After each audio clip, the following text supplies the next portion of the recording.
Imagine you're sitting in a meeting room in 2019. Someone slides a report across the table that says, in plain language, that a global economic disruption is coming, and it will affect supply chains, real estate, and consumer spending for years.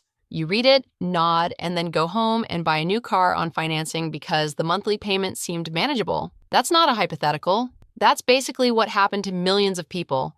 The warnings were there, they were published, economists talked about fragility in the system, and most people, not because they were stupid, but because warnings don't feel urgent until their consequences, did nothing different. Goldman Sachs just released their 2026 outlook, and if you read the actual language, not the headlines, not the tweet summaries, what they're describing is a very specific kind of financial pressure. Not a crash, not a boom. Something more uncomfortable than either of those. A prolonged squeeze, a slow tightening. Where things cost more, growth slows down, and the people with fragile financial structures feel it first and hardest. The question isn't whether Goldman Sachs is right. The question is, what does this mean for how you run your financial life right now? Because the people who come out of squeeze periods with more optionality aren't the ones who predicted the timing perfectly. They're the ones who quietly built a structure that could absorb pressure. That's what this video is about. Here's the frame I want you to hold on to throughout everything we're going to cover. Economic slowdowns and tight markets don't create financial problems. They reveal them. Your car payment wasn't a problem when your income was stable and your expenses were predictable. But the moment your freelance contract gets cut, or your employer freezes salaries, or inflation quietly raises your grocery bill by 30%, that car payment is now a symptom of a structure that never had enough breathing room. Goldman's 2026 warning is essentially saying, breathing room is going to be harder to come by. Credit is tighter, consumer spending is softening, corporate earnings are under pressure, and depending on your employment sector, wage growth may not keep up with the real cost of living. None of that has to be terrifying, but it does require a specific response, and the response isn't cut your streaming services and think positive thoughts. It's deeper than that. It's about building a financial architecture that doesn't collapse when the environment gets unfriendly. I call it the pressure reveal principle. Any weakness in your financial structure will become visible under pressure. The goal is to find and fix those weaknesses before the pressure finds them for you. Here are the rules for doing that. Rule 1. Stop treating income like a fixed variable. Most people build their entire financial life around one number, what they currently earn. They sign leases, take on car payments, open credit lines, and make restaurant reservations based on that number as if it's permanent. It isn't. Goldman's outlook specifically highlights softening in several labor markets, professional services, tech, and finance among them. That doesn't mean mass layoffs are guaranteed, but it does mean that treating your current income as a certainty is a form of financial fiction. Here's what this looks like in real life. Someone earns $90,000 a year. They build a lifestyle that requires about $82,000 a year to maintain. Rent, car, subscriptions, debt payments, the usual. That $8,000 gap feels like breathing room, but it isn't really.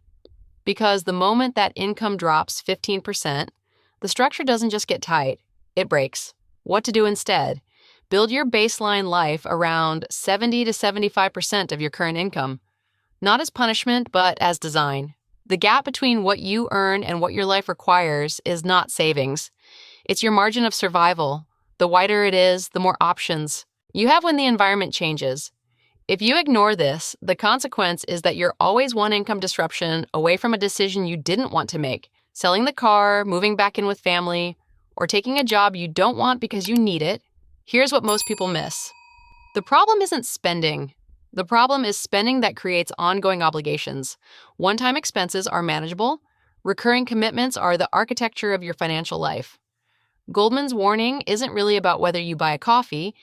It's about whether your fixed costs are higher than your income can comfortably handle if that income shifts even slightly. Rule 2. Audit your recurring cost stack. Take every bill, subscription, and automatic payment you have and write it out in a single list. Not a mental list, an actual written list. Most people, when they do this for the first time, discover they're spending somewhere between $400 and $900 per month on things they forgot they were paying for. The problem isn't any single item, it's the stack. Individually, each item seems reasonable. Together, they form a structure that's silently pulling money out of your life every month while delivering diminishing returns. Goldman's analysis of consumer pressure in 2026 points specifically at the middle income bracket, households earning between $60,000 and $120,000 annually. This group is facing a particular kind of squeeze. Too much income to qualify for assistance, not enough margin to absorb rising costs without cutting into savings or increasing debt. The fix is not canceling everything. The fix is categorizing everything into 3 buckets. First, genuinely necessary and used regularly. Second, genuinely valuable but could be reduced or renegotiated. Third, obligation by inertia. Things you pay for because you once signed up and never reviewed. That third bucket is where the opportunity is. In many households, it represents $200 to $400 per month that's leaving without providing real value in return. If you ignore this, the consequence is that your cost stack stays invisible until a crisis forces you to look at it, at which point cutting becomes painful instead of intentional. Rule 3. Understand what inflation-resistant actually means. Goldman's 2026 projections include persistent inflationary pressure in several categories: housing, insurance, food, and energy. These are not optional spending categories. You can't decide to stop needing them. What you can do is position yourself so that your exposure to volatile pricing is as low as possible. Inflation-resistant doesn't mean rich. It means your fixed costs are locked in, your variable costs are genuinely variable, and your income has at least some connection to conditions that rise with inflation. Whether that's a salary with cost of living adjustments, a side income with flexible pricing, or assets that tend to hold real value. Here's a practical example: 2 people with identical incomes. Person A locked in a long-term fixed-rate mortgage 3 years ago. Person B is renting at market rate in a high-demand area. Over a 2-year period where rents rise 18%, Person A's housing cost doesn't change. Person B's does. That's not about being smart or lucky, it's about understanding which costs are stable and which are exposed. The same logic applies to food. Households that cook at home most of the time and have even a basic understanding of unit pricing are less affected by restaurant price inflation than households that eat out frequently. This isn't a morality judgment about lifestyle, it's just math. What to do instead? Identify your 3 highest monthly expenses and ask one question about each. Is this cost exposed to the market or is it locked in? If it's exposed, is there a way to add stability without sacrificing quality of life? But this is where it gets expensive. Most people only feel inflation on the edges: the grocery bill, the gas pump. What Goldman is pointing at is structural inflation in the categories that don't feel optional. Insurance premiums up, housing costs up, healthcare up. Those aren't lifestyle choices, they're cost floor increases. And if your income isn't rising at the same rate, your real purchasing power is quietly declining even if your paycheck looks the same. Rule 4, build a cash position before you need it. Emergency funds are not interesting. Nobody makes a viral post about their savings account. But Goldman's 2026 warning, read carefully, is pointing at a specific kind of risk. Not sudden catastrophe, but extended pressure. A 6-month period where business slows, income softens, and opportunities are harder to find. A cash position doesn't just protect you. It changes how you make decisions. When you have 3 months of expenses in accessible savings, you make decisions from a slightly calmer place. When you have 6 months, you make fundamentally different decisions. You can wait for the right job instead of taking the first one. You can negotiate instead of folding. You can pass on a bad investment without panic. Most financial experts recommend 3 to 6 months of essential expenses. In a period where Goldman is signaling extended softness rather than a sharp snap, I'd lean towards 6.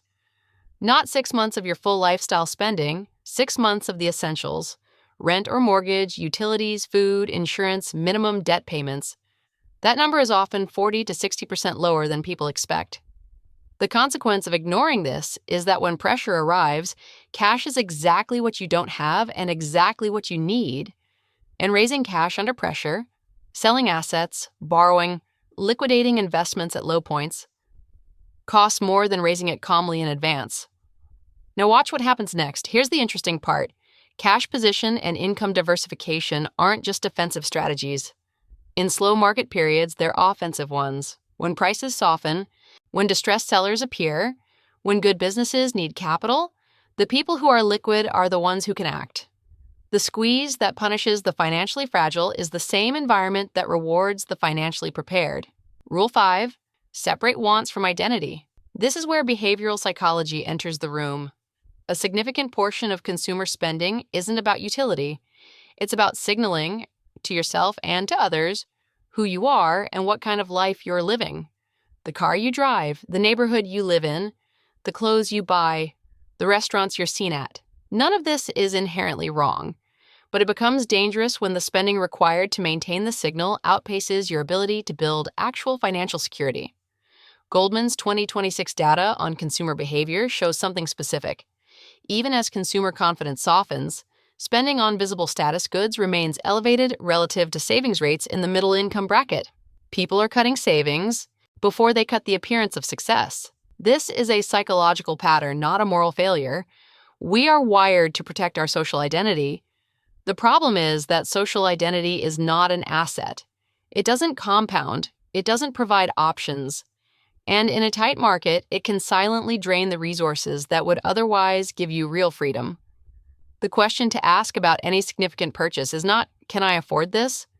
The question is, does this serve my actual life, or does it serve the version of my life I want other people to perceive? These are different questions with often different answers.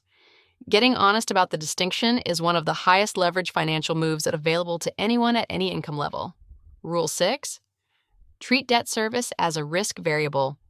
When interest rates are low, debt feels cheap. When they're elevated, debt becomes a structural drag that limits every other decision you make. Goldman's 2026 projections don't assume rapid rate cuts. They're describing an environment where borrowing costs stay elevated longer than many consumers plan for. If you took on variable rate debt, or if you're carrying credit card balances at current rates, you're paying a significant real cost every month to maintain spending you may have already forgotten. Here's some simple math. A $10,000 credit card balance at 24% interest is costing you roughly $200 per month in interest alone. Over a year, that's $2,400 for money you already spent. Over 3 years of minimum payments, you've paid more in interest than the original purchase's cost, and the balance has barely moved. That money, redirected toward the balance itself, compresses your timeline dramatically, but more importantly, eliminating that payment entirely changes your monthly cash flow in a way that gives you options. What to do instead? Rank your debts by interest rate, not by balance. Attack the highest rate first. Every dollar of high-rate debt you eliminate is a permanent increase in your monthly margin, and in the environment Goldman is describing, monthly margin is the asset that matters most. This is the part nobody calculates. It's not just the interest. It's what the interest prevents. The $200 a month you're sending to a credit card company isn't just $200 a month. It's the investment it could have been. It's the emergency fund contribution it could have been. It's the career risk you could have taken, the freelance project you could have tried, the opportunity you had to pass on because you couldn't afford to go without income for 90 days. Debt service doesn't just cost money, it costs optionality. Rule 7. Build a skill asset that isn't dependent on one employer. Goldman's 2026 warning touches on labor market softening in specific sectors. But beneath the sector-level analysis is a pattern that applies to individual careers. The more your income depends on a single relationship with a single organization, the more fragile your financial position is, regardless of how much you earn. This isn't an argument for everyone to become an entrepreneur. It's an argument for building skills, a network, and ideally a secondary income stream that gives you some independence from any single employer decision. The secondary income doesn't need to be large. In many cases, even $500 to $1,500 per month from a skill-based side project fundamentally changes how you negotiate at your primary job, how quickly you could pivot if needed, and how much risk you can absorb in your investments. The key word is skill-based, not passive income schemes that require capital you don't have, actual skills that people will pay for. Writing, design, analysis, teaching, consulting, building, repairing. Whatever you do well, there is likely a market for some version of it outside your current employer. The consequence of not building this is that when organizational decisions happen, restructuring, outsourcing, automation, your options contract sharply at exactly the Moment you need them to expand. Rule 8, stop optimizing for comfort and start optimizing for resilience. Comfort optimization looks like this. You spend money to make your current situation easier, smoother, and more enjoyable. Nothing wrong with that at baseline. The problem is when comfort optimization becomes the primary driver of every financial decision. Resilience optimization looks different. It asks, does this decision make my financial structure harder to break? Does it increase my margin, expand my options, reduce my exposure to things I can't control? Goldman's 2026 analysis is describing an environment where the external conditions become less comfortable. Supply costs higher, growth slower, rates elevated. In that environment, the people who built for comfort will find that comfort getting quietly expensive. The people who built for resilience will find the environment uncomfortable but manageable. This is not about living poorly. A resilient financial structure can absolutely include things that make your life enjoyable. But the hierarchy matters. Resilience first, then comfort within whatever margin that creates. Let's make this practical. Here's your implementation plan broken into 3 timelines. This week, do the recurring cost audit. Pull every automatic payment from the last 90 days. Categorize each one as necessary and used, valuable but reducible, or inertia spending. Cancel or renegotiate anything in that third category. This single action, done honestly, typically recovers meaningful cash flow without changing your quality of life in any noticeable way. This month, calculate your true baseline. What does your life cost if you strip it down to the essentials only? Housing, food, utilities, transportation, insurance, minimum debt payments. This is your resilience number. The difference between this number and your actual monthly spending is your flexibility zone. Understanding this gap is foundational. You can't build financial resilience without knowing the floor. This quarter, build towards 6 months of that baseline number in accessible cash. Not invested, not tied up, accessible. If you're starting from near zero, the target might be 2 months. That's fine. The direction matters more than the speed at the beginning. Also this quarter, make one decision that moves your income structure toward having at least 2 sources. 1 consulting call, 1 freelance project. 1 skill-based service offered to your existing network. You're not building an empire, you're building a second rung on a ladder you currently only have 1 rung on. Finally, take your highest rate debt and make it the enemy, not a bad debt. The specific enemy of your financial freedom for the next 12 months. Throw every extra dollar at it. Not because debt is morally bad, but because eliminating that payment permanently expands your monthly margin in an environment where margin is the most valuable thing you can have. We started with a meeting room, a report on the table, a warning that felt abstract until it wasn't. Goldman Sachs' 2026 warning is that kind of document. You can dismiss it or you can use it, not as a reason to panic. Panic is never a financial strategy, but as a useful prompt to look honestly at your own structure and ask whether it's built to absorb pressure or to break under it. The people who read this kind of warning and act quietly, deliberately, and without drama, they don't show up in the news. They don't have a dramatic story. What they have is options. When the environment gets uncomfortable, they have enough margin to wait, to choose to decline bad offers and accept good ones.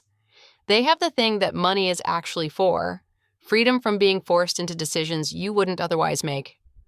Goldman Sachs might be exactly right about 2026.